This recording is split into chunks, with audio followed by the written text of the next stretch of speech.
The Central Bank of Nigeria has said all banks in the country have a strong capital base to weather the current economic crisis in the country.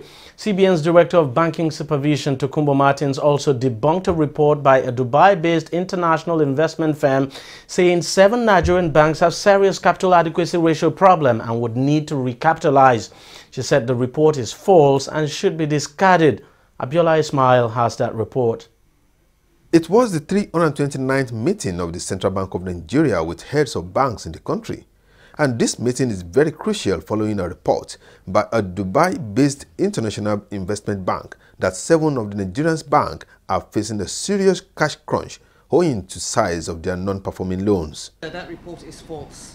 The report had also indicated that 2 of the banks could go into insolvency. But the CBN came forcefully after this to say the report is far from the true picture of the things in the country's banking industry. They have very strong capital buffers, and I think I've said this thing repeatedly. Another thing that's important is that the banks have very huge capacity to generate income.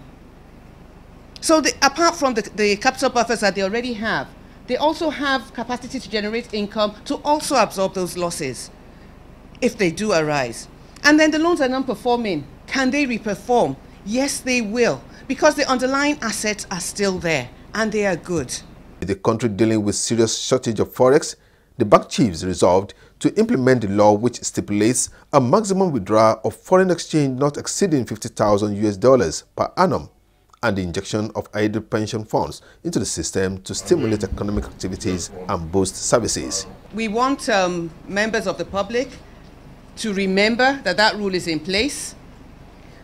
All your cards are linked to a particular BVN. Now that BVN is only allowed to withdraw $50,000. If people, a year per annum, if people continue to breach that rule, they will lose access to this money.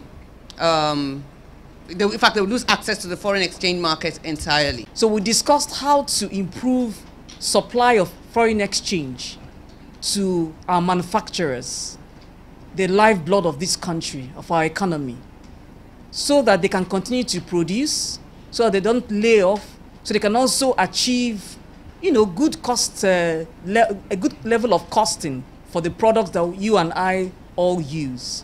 So it was a very fruitful meeting. We came to some decisions that we are confident will help this critical sector, Manufacturers Association of Nigeria. The possibility of interfacing with the pension industry. We have had conversations in the past about how the country will leverage the huge resources that reside in the pension industry.